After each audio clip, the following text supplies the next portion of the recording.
भाषा। क्या चीज? भाषा। अब आप लोग बताइए कि भाषा किसे कहते, कोई बता सकता है? भाषा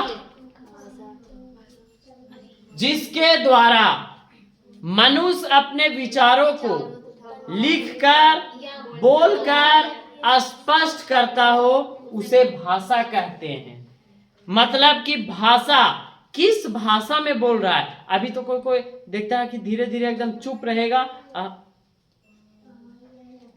यहो एगो भाषा है ना? मतलब अरे जाए थी हो ने चल जो भाषा होता है कि नहीं? एकदम ठेठ में। अब देखो भाषा किसे बोलेंगे? जिस माध्यम से मनुष्य अपने विचारों को बोलकर लिखकर स्पष्ट करता हो उसे भाषा कहते हैं। समझ में आ गया? फिर से भाषा किसे कहते हैं?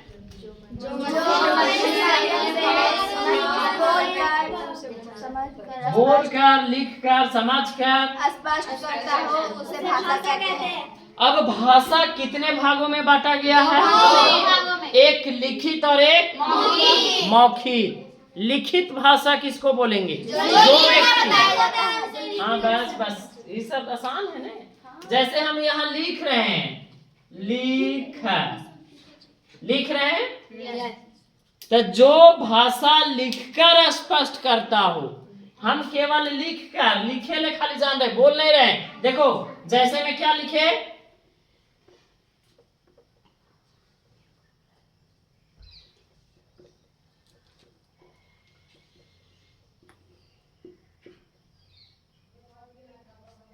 लिख दिए, बोले नहीं, केवल लिख के बताए। क्या लिखे? तो ये तो आप लोग बोले तो ये क्या हो जाएगा? मौखिक। और लिखित क्या हो जाएगा? जो लिखकर स्पष्ट किया हो। लिखित और मौखिक। पहला व्याकरण आपको समझ में आ गया? व्याकरण जिस माध्यम से मनुष्य अपने विचारों को शुद्ध लिखता है, सॉरी क्या चीज? व्याकरण बोलना, लिखना और समझना आ जाए उसे क्या बोलेंगे? व्याकरण। व्याकरण के बाद क्या है? भाषा किसे कहेंगे? जिस माध्यम से मनुष्य अपने विचारों को लिखकर या बोलकर स्पष्ट करता हो उसे भाषा कहते हैं। कोई दिक्कत है? नहीं। उसके बाद भाषा को लिखित भाषा और मौखिक भाषा, दो प्रकार के भाषा होता है, लिखित और मौखिक। कोई दिक्कत है? नहीं। अब लिखकर वाला में क्या? जो व्यक्ति लिखकर स्पष्ट करता है, केवल लिखकर बताता है, उसको लिखित भाषा कहते हैं।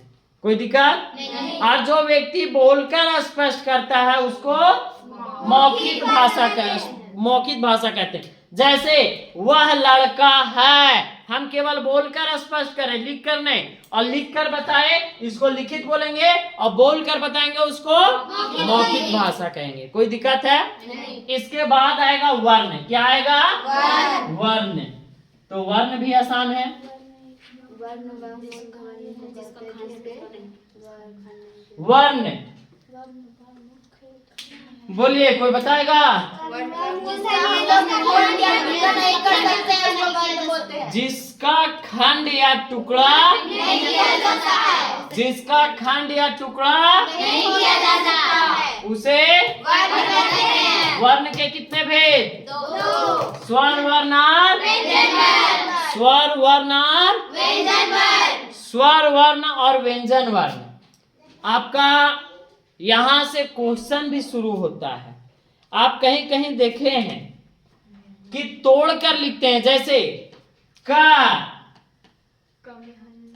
में कुछ आ रहा है, बताइए तो। का जोड़ आ बराबर होता है ना? का होता है ना? अब देखिए यहां ये कुछ नहीं, ऐसे वैसे अपना देखो ना। ये का में क्या जुट रहा है? आ। अच्छा आ में जोड़ो तो अमिया आ में कुछ जुड़ता है? नहीं। तो यहाँ आपको क से लेके स्वर वर्ण और व्यंजन वर्ण में यही डिफरेंट है कि अभी वर्ण बताए ने, वर्ण के कितना प्रकार के होता है? दो प्रकार के, एक स्वर वर्ण और एक स्वर वर्ण अलग और व्यंजन वर्ण अलग। स्वर वर्ण किसको बोलेंगे?